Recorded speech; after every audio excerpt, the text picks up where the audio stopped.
Hi, welcome to presentation on work rest ratios and how to determine them, what impacts they might have on the body physically, and also um, how they might apply for like a long distance athlete such as a runner who takes part in events like the 5K, 10K, and um, up upwards towards like marathon level. So in terms of the presentation, it'll be going through a few different things. So one's going to be why do we use different needs analysis, and like what's the purpose of using them, especially for like a long distance runner? How can it help support with programming and conditioning for them? And then going into my experience with using different work rest ratios, why I might have picked them, and also what development points and feedback did I get from using them, and what things might I do in the future to help improve those types of sessions, and then improve that um, experience for the athlete in question. So to start off with, we're going to go through why it's important to conduct a needs analysis and um, how that might impact the way that we go about programming and the things that we can pick up from doing those needs analysis. Now, for any sport really, we can look at energy system demands. So, what percentage of the performance relies on like the aerobic system, the anaerobic pathways. Um, Now, for runners and long distance athletes, we might look at that as how might different race distances impact the needs of the athlete. So if it's a shorter race, it might be more anaerobic compared to a longer distance event like a marathon, where it can be closer towards that 99% of aerobic. Most of it will be more aerobic for the longer and longer distances. Um, Compared to the shorter distances where there'll be a little bit more emphasis on running at a higher pace for longer periods of time, and then potentially doing sprint finishes, especially when it's going to be that close at a 1500-meter pace. We can then look at the intensity and duration profiles, so you can look at pace zones, time to exhaustion, race pace, and then competition structure to better prepare athletes for the event that they're going into. So it might be they're running a course where there are uphills, so you need to recognize how the body might be challenged by that, and how well your athlete in particular is going to overcome those challenges, whether they're prepared for it already or whether you need to implement some kind of training for it. So that'll help build that knowledge base on your athlete to allow you to implement those things, to make sure that they maintain the fitness and their ability level to be able to do that or to develop that. Next, you can look at limiting factors like VO2 max, lactate thresholds, running economy, and neuromuscular fatigue. So they all play a part in how well a athlete performs within any given task, especially for runners when we're looking at running economy and how well they're using the pace, the stride length, and proper technique when actually running. So we can look at those different things effectively at limiting factors. And then finally, we can look at assessing the athlete properly. So using current test data, so things like VO2 max, lactate threshold, pace, heart rate zones. We can use things like time trials to get a rough understanding of how well they're pacing themselves, how well do they perform at different event lengths. So you can get a rough idea of how well they might perform in the future. So try and put together some possible times or predictions, and then also working on how you might improve those times as the athlete kind of progresses through a program. Now, in terms of work rest ratios, how are they critical to conditioning? Now, long distance running performance is primarily determined by aerobic capacity, lactate threshold, and running economy, according to Saylor 2010 and Noakes 2003. Now, there's several reasons for utilizing appropriate work and rest ratios for conditioning.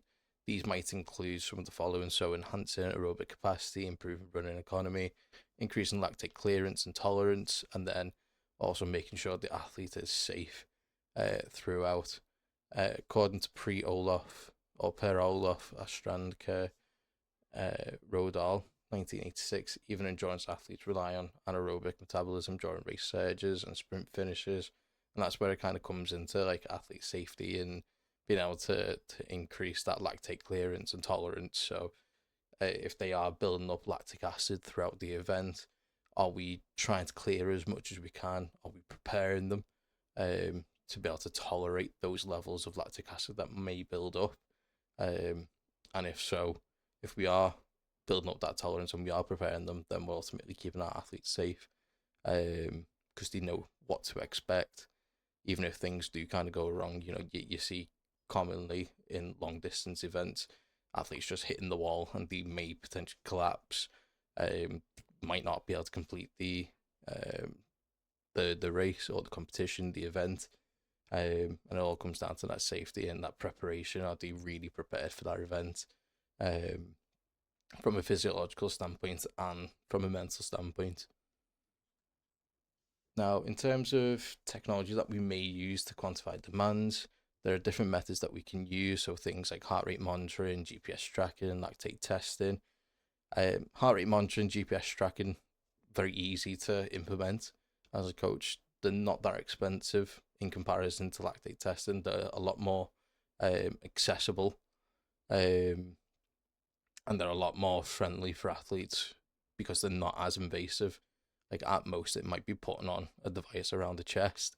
Lactate testing, you're going to be taking finger pricks to take blood samples. It's not the best for some athletes that don't want to have that invasiveness. So in terms of heart rate monitoring, why it can be good, Impelorezzi et al. 2005 states that heart rate can be used to determine internal load and physiological stress. It's an objective measure for those things. We can directly link effort levels to the activity that's being done through heart rate, whereas things like GPS tracking and RPE, we might not be able to do that. So that makes a really good tool for us to be able to work with in terms of conditioning, and then making sure the athlete is actually being truthful and we're seeing those signs and symptoms of different working conditions at different intensities. Now, for GPS tracking, we can look at things like external load metrics like pace, distance, velocity zones, which are important for long distance runner, but they become a little bit unreliable when we're looking at kind of like acceleration and deceleration time. And so depending on the type of training that you're doing and type of activity that you're getting them to do whilst using GPS tracking, it might not be as reliable or accurate for those types of things. But on the flip side to that, for a steady state endurance activity, so like if you're running like a 5k or a 10k, where it's going to be like a steady state that you're likely going to be using, it becomes a lot more reliable. According to Cummins 2013, it's a lot more reliable for that type of use case in comparison to acceleration deceleration metrics. And for lactate testing, very accurate in terms of looking at like lactate thresholds, and that you can identify at what point do they reach that threshold when you're doing different types of tests, mainly like the gradient test that we might use for like treadmills. So it's a really good determinant of whether someone's performed really well on an endurance task or not, according to Ford. Now, for some critique, whilst they are all used widely across the industry, they also have their own downfalls and their own shortfalls in terms of what they're good at and what they're not so good at. So in terms of heart rate monitoring, as previously mentioned, it is a widely used method. It's good for tracking physiological stress. It's a good correlation to look at if you want to really know how hard your athlete's working. But Buchheit and Lawson 2013 state that it can be inaccurate for short intervals because we typically see a delayed response from those types of devices. They're not instant. It's not instant monitoring. The polling rate's not that high on most devices, so it makes it a little bit more difficult for us to get an accurate measurement during like shorter intervals. So like if you're doing maybe like 50-yard sprints or 50-meter sprints, it might be a little bit more difficult then to judge the heart rate or how quickly that might go up. as a result of that. Whereas if you're doing something more like a 200 meter, um, it's not as much of an issue because there's a little bit more time for it to track over that period of time. So you should be able to get kind of a rough idea of like the maximum heart rate achieved during that interval compared to like a 50 meter. For GPS tracking, again, Cummins et al. 2013 provides critical insight on the use case of GPS tracking for endurance runners, stating that even though it's reliable and accurate for steady state activities, that actually obviously drops during rapid accelerations, decelerations, very similar to heart rate monitoring in terms of during quick bursts of activity. It's very difficult for it to track anything worthwhile unless you've got like a higher end device that can do those types of things where it's got a higher frequency polling rate, it's more accurate sensors and tracking devices. So it makes it a lot easier than if you have got the higher end stuff which aren't always accessible for your standard kind of coach. And then for your lactate testing, even though it's our gold standard and pinnacle in testing and determinant of lactate threshold, there's a clear cost, invasiveness, and practical constraints that create some barriers in terms of how we might use it. So we'll then end up having to look at like who's going to be impacted by it, who will actually use it, what athletes are going to be comfortable using that type of test, with it being very invasive. You're going to be taking a finger prick, trying to get a blood sample. Some athletes don't like that type of stuff. And then also what activities is it going to be suitable for? So if you're doing something, let's say on a treadmill, and that it can be a little bit more, it can be easy in some aspects, but it can also be awkward in other aspects because they're limited to just a certain space. It becomes a little bit more of an awkward situation trying to get a finger prick from them whilst they're trying to move. So that can be a little bit more, a little bit difficult to get. Compared to like if you're doing more like outdoor based stuff or different types of tests for it, where it might be a little bit easier to get that kind of test done. So they're some of the types of things that you might want to consider whilst doing those lactate tests, or whether it's even viable for your use case. Now, moving on to lit review, I've covered a few different things. So the first thing that I wanted to look at was the needs analysis of long distance runner, why it's important, and what types of things should you consider within a needs analysis for a long distance athlete such as a runner. So the NSCA describes that the needs analysis is a two-stage process involving the evaluation of the sport and the assessment of an athlete, according to Haft and Triplett 2016. Now, what we're really looking at there is what are the needs of the sport, and also how well can the athlete meet those needs is essentially what we're looking at. So it's kind of like looking at the definition of fitness. Can they meet the demands of the environment, and the environment being the sport? And it's linking them together and seeing where they're strong and where they're weak, and then can we pick up on those things that are weak, and get them ready for an event or an activity to compete. According to Casando et al. 2022, the needs analysis of an endurance athlete is quite complex, and it does involve multiple factors in which coaches need to consider. So those types of things might include VO2 max. It might be the velocity at VO2 max, so the minimum velocity in which you achieve your VO2 max. So that means then you're running efficiently. You're not utilizing more energy than what's needed. Running economy, lactate threshold, and then the ability to sustain activity at a high percentage of your VO2 max. So when you're doing some kind of long distance event, what we're kind of looking at is how well can you utilize oxygen at higher intensities, and how long can you sustain that for before running into fatigue issues, lactic acid buildup. So the athletes that succeed the most in those types of sports can sustain high intensity activity at longer periods of time. They can sustain higher workloads for longer periods of time. That's what makes them successful in terms of being an athlete in those sports. It's not just having a good VO2 max. It's about having both good VO2 max, it's good running economy, it's those adaptations that you get from them that allows them to sustain that activity for longer periods of time at higher intensities, and that's what allows them to compete at those high ends.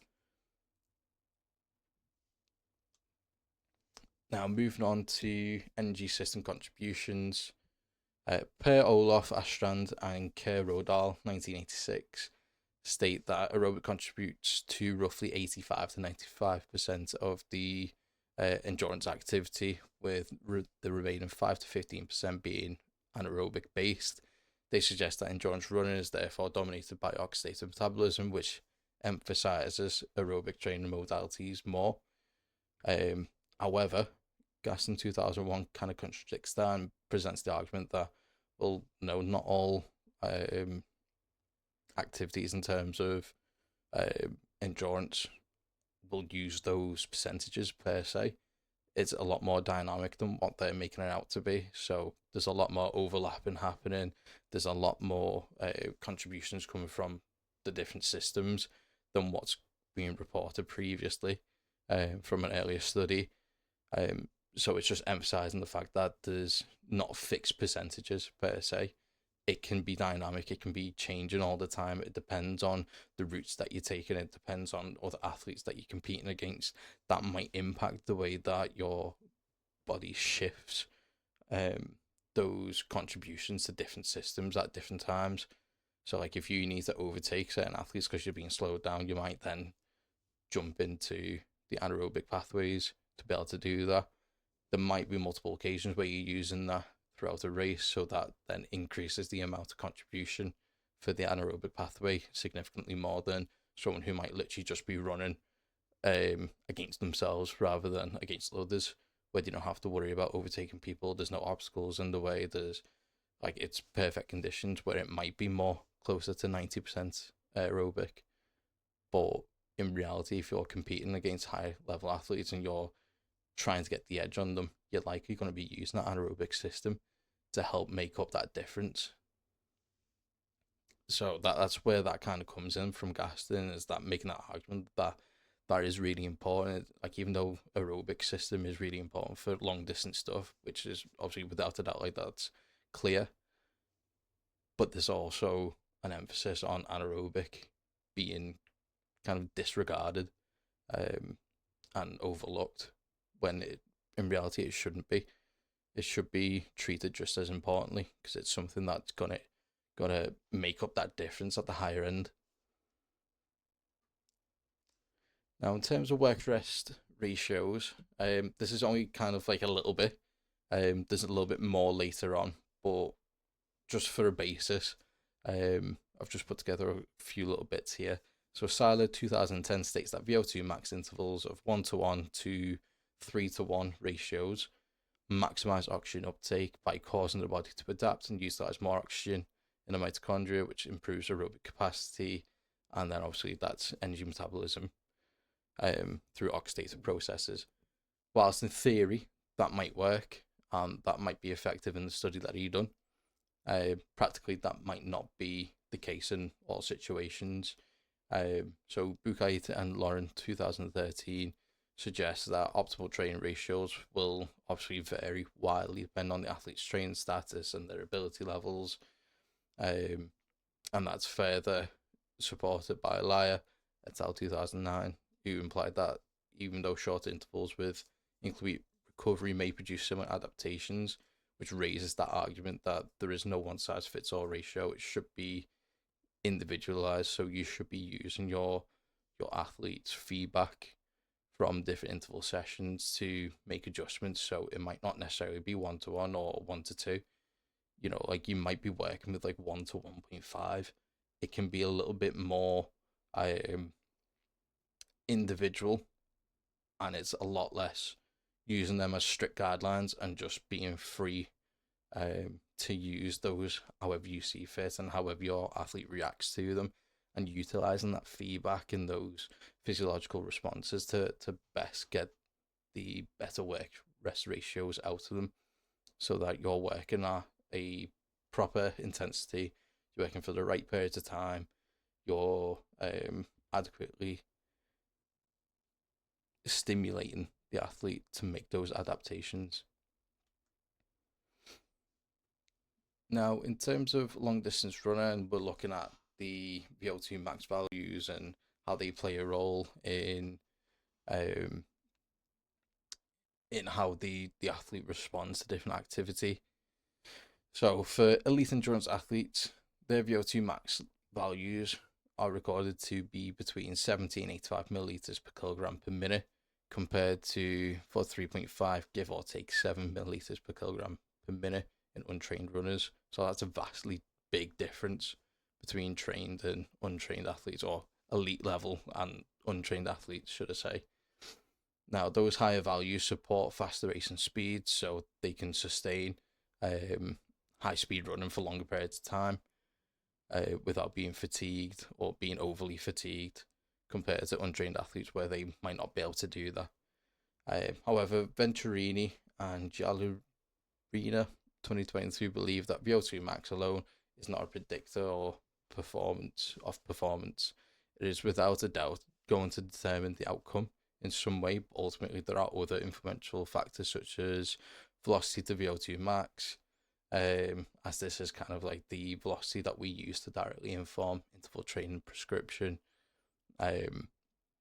So it helps us to justify and monitor intensities really well, especially like when we want to work towards that lactate threshold, that MLSS kind of level. So it helps us out with that a lot. Again, they state and they found that there is a inverse relationship between VO2 max and marathon times, in which it predicts 59% of its variance, and that when different athletes with similar VO2 max scores were compared, there was clear evidence of differences in training aims modalities being used in preparation that must explain the difference in performance levels. So even though you might have 10 athletes who've got very similar VO2 max scores, so like within a couple milliliters of each other, VO2 max scores, there are other things in play that are going to vastly determine how well someone performs and who doesn't. So VO2 max can't be used as a direct predictor of performance, because that's not how it's ever worked really. Like initially it might have been like at lower levels they might use VO2 max to determine performance levels, but ultimately like when you start to look into it more and more, it's not just VO2 max that's at play. There's other things that are going on, especially in long distance events such as those who run. There's a lot more going on.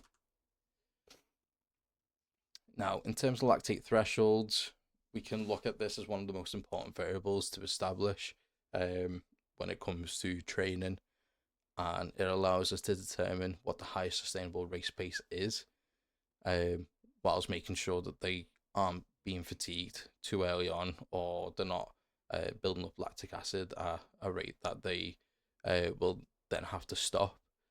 So it allows us to look at the elite level athletes and see, okay, what pace can they actually run at sustainably without fatiguing, without being drained, without running into any kind of physiological barriers.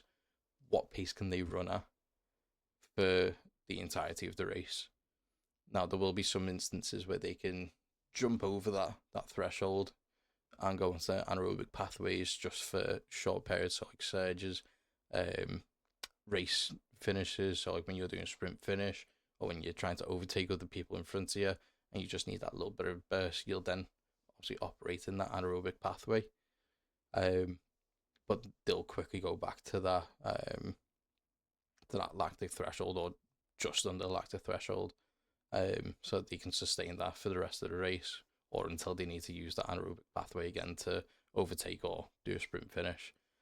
Now, that lactic threshold in elite populations can reach 82, give or take 66.6% of their VO2 max, compared to 76.6, give or take 6.4% in untrained populations. And the ability to sustain a high percentage of VO2 max for extended periods results in an endurance runner who can maintain fast speeds, resulting in fast finishing times, according to Samuels 2025, which is exactly what I've been alluding to the past few slides in terms of can they operate at high intensities for long periods of time. If they can do, VO2 max is one thing that can allow them to do that. How high the lactic threshold is, how tolerable they are to lactic acid buildup, and then also what is the minimum speed that they can operate at that VO2 max. So running economy is one that we don't often see, but it does play a huge role in terms of how well an athlete can perform, and this is probably one of the other factors alongside VO2 max, which is the thing that makes a difference in how well an athlete performs. So even though they might have a really good VO2 max, they might not perform well in an event because they haven't got good running economy. So when we look at running economy, we can kind of dictate that it's going to compensate for a lower VO2 max compared to athletes who might have an already high VO2 max but low running economy. So it is a complex multifactorial measure that reflects the combined function of the metabolic, cardiopulmonary, biomechanical, and neuromuscular systems. And this can vary by as much as 30% among trained runners with similar VO2 maxes. So their performance levels can vary vastly, despite having the same or very similar VO2 max levels, according to Barnes and Kilding in 2015. Now, they state that when a dataset consisting of homogeneous VO2 max scores across athletes, so very similar scores across athletes, running economy is the variable that can significantly influence performance. Where an athlete is exposed to a specific pace and intensities, they are better and more effectively prepared for specific activities, making them more efficient compared to someone who's not been consistently exposed to it beforehand. So if you think about someone who's been working towards a 5K, they've been doing the proper training for it, they've been doing long runs, they've been doing interval training for it, they're used to the pace that they need to be running at for a decent score or for their target score. They know what route they're going to be running on, they know when they might need to operate in the anaerobic pathway and when not to. They know their limits and how to best pace themselves in different situations. If you compare that performance to someone who's literally just going to walk straight into a 5K, their performance is going to be completely different, even though the VO2 max might be similar, because they haven't got the same experience, they haven't been exposed to those different factors that might influence that performance. If they haven't been exposed to it, there's no way that they're going to perform that well because they're not sure how to pace themselves properly. Like they're going to be really unsure, they're not used to it physiologically and mentally. That can be draining because they haven't got good running economy. Now, moving on to the next thing. This is where I'm going to talk a little bit more about session design of a few different things. So I've designed 3 different sessions, or 3 different categories of sessions, but there are multiple sessions on the others. So the first one's going to be VO2 max. So the type of session that you might use to develop the VO2 max and improve it is using a session where you might do 5 intervals of 4 minutes, working at roughly 95 to 100% of your velocity to VO2 max, with the recovery of 3 minutes of active recovery at roughly 50 to 55% of the VO2 max, and that equates to a work-rest ratio of 4:3. Now, the idea behind that is that it should maximize the time that the cardiovascular system operates at or near its ceiling, so driving that central adaptations to occur, helping develop that VO2 max and try and push it up. Those adaptations may include things like improving maximal stroke volume, increased skeletal muscle capillarization, so making sure that the muscles can move gases efficiently, making them much better at recovering and being able to operate at higher intensities for longer periods of time if they can move and shift more carbon dioxide out and get more oxygen in. Increase myoglobin concentration, so more work is to be able to get that, get those gases in and out, and then increase oxidative capacity of type 2 muscle fibers, according to Midgley, McNaughton, and Wilkinson 2006. Now, those improvements in endurance performance can be achieved only through high intensity interval training, as additional increases in submaximal training volume do not further enhance performance. Lawson and Jenkins 2002. Now, this is kind of like a chart that I've pulled from the session that I've done.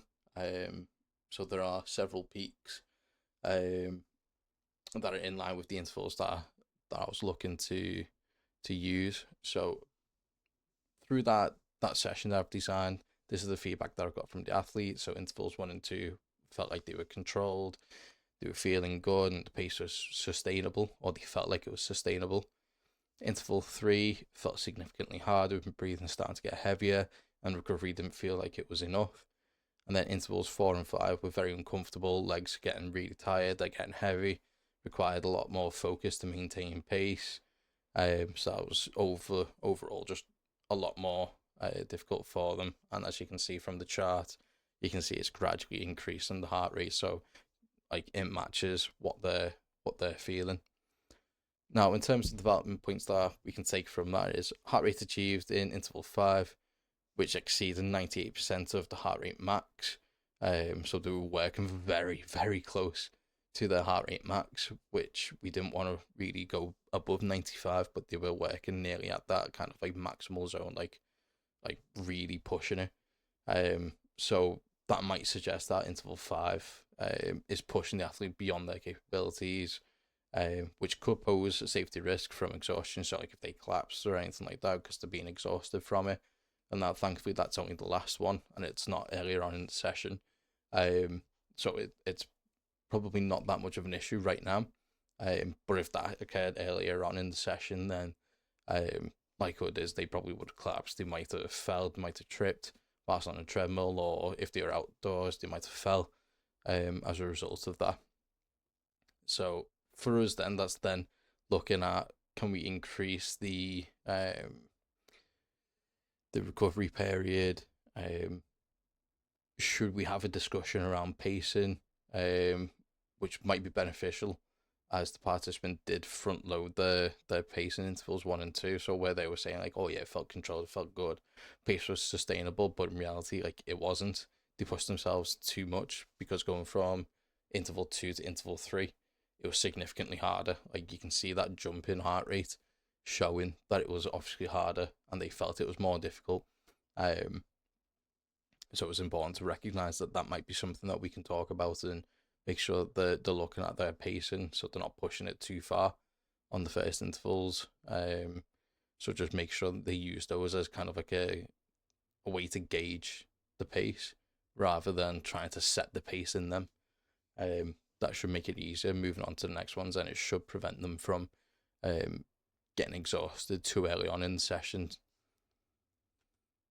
Now for the second session, so lactate threshold sessions, to help improve that, I've provided 2 options for this. So the first one's going to be 4 reps of 8-minute intervals. There's going to be an intensive 83 to 88% of heart rate max, and the recovery is going to be 90 seconds, like a recovery jog at roughly 60% of their heart rate max. So that should equate to like a 5-to-1 ratio. So that should be really pushing them to work at a high intensity for longer periods of time. Not a lot of recovery time being allowed, to make sure they are really pushing it. And then the second session, very similar, but we kind of switching up a little bit. So instead of it being a longer interval, it's going to be a shorter interval, but it's going to be more intense, with less recovery time. So that should really, really push them quite hard. So 5 to 6 minutes, or 5 reps of 6 minutes at 88 to 92% of their maximum heart rate. We'll balance that out with, instead of just a recovery jog, it'll be like a standing recovery for 60 seconds, which should be a lot more easier for them to do. A little bit less strenuous on the cardiovascular system from that point of view. Even though the intervals themselves are going to be more stressful, the recovery is not as. and that gives us a ratio of 6:1. Now, that should target maximal lactate steady state, so MLSS, which is the highest intensity at which lactate production and clearance remain in equilibrium. So, as quick as lactate is being produced, it's also being cleared out of the body, or it's being cleared out of the bloodstream and the muscles, so that they're not being overwhelmed and fatiguing too early on. So that should allow them to build up that tolerance and being able to exercise at high intensities for longer periods of time. Now that does have a strong linear correlation between lactate threshold and endurance running performance. It has been consistently reported, supporting its use as both a performance indicator and a basis for training intensity prescription, according to Ford, Kinderman, and Mayer, 2009. And then for the final session is going to be anaerobic or speed endurance. Just before I go into that, I'll go into some feedback from the lactate session. So there's a graph showing the heart rate, how it climbs and then drops back down. So you can see the different intervals and what intensities they're working at. Athlete feedback, intervals 1 and 2 felt comfortably hard, breathing increased but could speak in short sentences, so that's fine. In intervals 3 and 4, legs felt heavy, breathing was laboured towards the end of those reps. They felt close to the limit. Recovery intervals didn't feel like they were long enough. It didn't feel like they were recovering enough going into the next rep.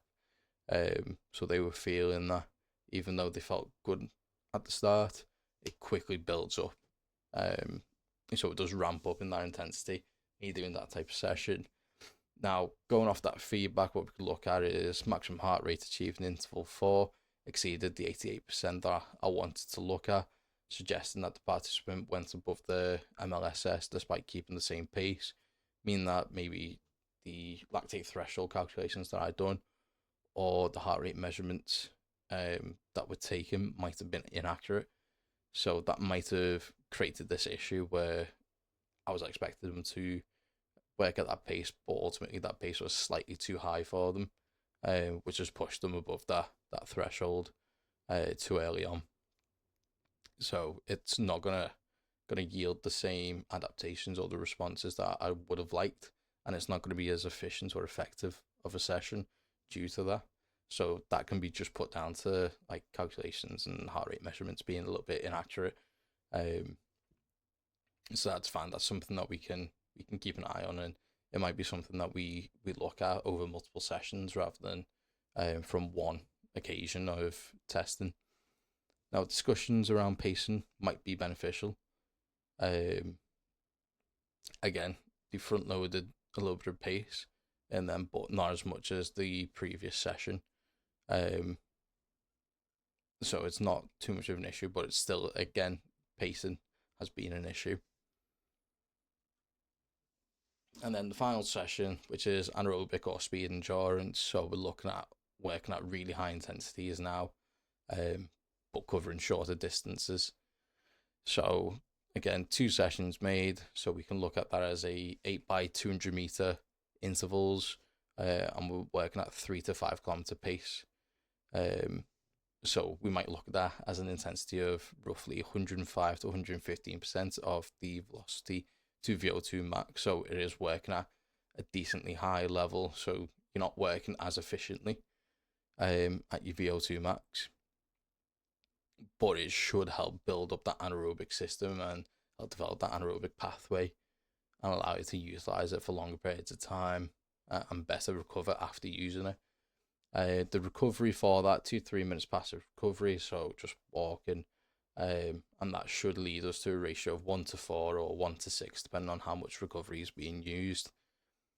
Second session, you can look at it as 4x600 meters at 3 kilometers race pace. Same again, intensity is going to be quite high, 100 to 110% of velocity to VO2 max. Recovery is going to be a little bit longer, 3 to 4 minutes, with them being longer intervals. They may need that extra recovery time, and that'll be roughly 55 to 60% of the maximum heart rate. So it should literally just be something a little bit more easier to do. So 1:2 ratio to 1 to 3, depending on how much recovery you're doing.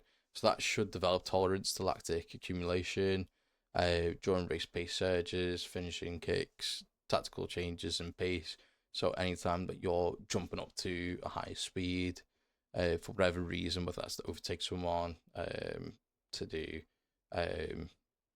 race finish, for whatever reason you need to up that intensity, this type of interval will help build up that the ability to do that and recover from it. Now, through that training, you might also see improvements in anaerobic speed reserve, which is defined as the difference between maximal aerobic speed and maximal sprinting speed, which advances the understanding of athlete tolerance to high speed efforts, with the proportion of this reserve used being the critical factor, irrespective of athlete profile. Sanville Lawson and Bouchait 2021. So it's just looking at can we maintain higher speed for longer periods of time, and can we really build up that speed. Again, feedback for this: intervals 1 to 3 felt explosive and fast. They felt like they were sharp and they were recovering really quickly. However, when they get into intervals 4 to 6, they were starting to feel that lactic acid burn. They were feeling it come on. So they were feeling it setting around those intervals between 4 and 6, which is kind of when they started to slow down. But it became even more noticeable, and they felt it in intervals 7 and 8, where they couldn't really match the earlier pace from like intervals 1 to 4. So that made them a little bit wary of like how fast they're actually going. They felt like the stride length was a little bit shorter, which is like what's happening because of the muscles being inhibited by lactic acid. So we're seeing that limit in terms of being fatigued and exhausted set in towards those later intervals. So from around 6 to 8, we're seeing that happen. So those later intervals report slower completion times compared to intervals 1 to 4. So that might mean that we look at cutting some of those intervals off. So maybe topping out at 6 intervals until there's no significant changes in completion times per interval, and then slowly introduce more intervals to build up that tolerance to lactic acid and be able to overcome that for more intervals. So those recovery times could also be improved. The target heart rate not consistently dropping to 115 beats per minute on recovery intervals, increasing recovery to the upper end, such as 3 minutes instead of 2, which is what I'd use for this. So that would be beneficial to ensure adequate recovery is given. So that might have helped out with the intervals. So if they were given a little bit longer time, would they have felt slower in those later intervals? Probably, I think they would have. But maybe it wouldn't be as noticeable compared to what it was. Now, some of the challenges that I've seen, mainly intensity and pacing issues. As previously mentioned, there were a couple issues with that on some of the sessions, and then also some inaccuracies when it comes to maximal lactate steady state calculations. So I can kind of attribute that to either technology, so heart rate monitors not being accurate, or my calculations in terms of lactate threshold may have been inaccurate for whatever reason, whether it was the heart rate monitor or whether it was my own human error. Now, in terms of intensity and pacing issues, we can look at things like decoupling effects, so heart rate drift versus pace. So that might occur during prolonged exercise, reducing reliability of heart rate based controls.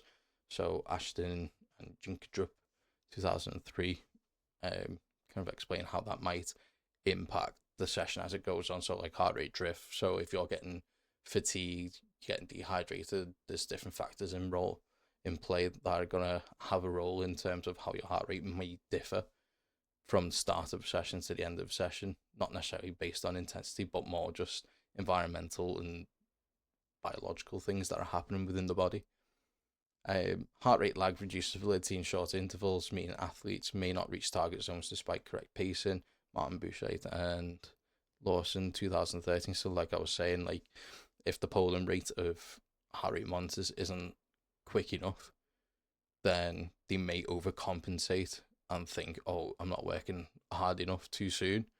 So they up the pace a bit, and then they have to compensate for that overpace by dropping pace again, and it's just a little bit of a mess trying to get the right pace if you're working with heart rate. So we may look at things like using RPE as a better alternative for that, if heart rate monitoring is suspected to be inaccurate in future. So using RPE to basically set the pace for them would be probably a better alternative to using the heart rate, as it's easier for them to recognize.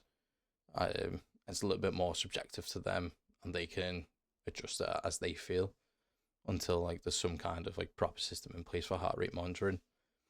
Now, the implications of those intensity and pacing issues is that they were starting intervals too fast, so they were front loading some of the intervals on intervals 1 and 2, whilst they were trying to get to grips with like how fast should they be going, and all that type of stuff. So that did create a little bit of an issue, and that also then comes to like premature onset of fatigue. So that build up of fatigue too early on. And then we might also look at underperforming due to that conservative pacing. So if they are compensating for going too quick and then they're conserving the pace because they're not sure what pace they should actually be at, they might conserve it, which might then mean that they underperform. They don't perform at the intensity needed for the adaptations to occur. And when it comes to competitive activity, they may then conserve the pace in those activities if that's what they're used to in terms of like running economics. If they're used to conserving pace, they're likely going to do that in a competitive activity.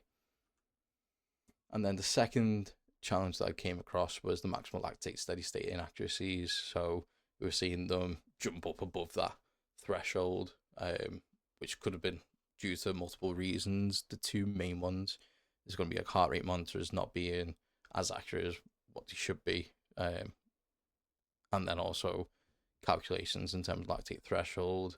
So when I've done those tests and I've tried to figure out what the lactate threshold is, I might have put it too high due to the heart rate, in which has meant that if the heart rate was inaccurate, then my lactate threshold that I've calculated is going to be inaccurate, which means then that the maximal lactate steady state is then going to be inaccurate. So it just has a domino effect on everything else if one of them two is out, which then creates a little bit of an issue in one of the sessions in the lactic threshold session where they were above the MLSS. And then there's the references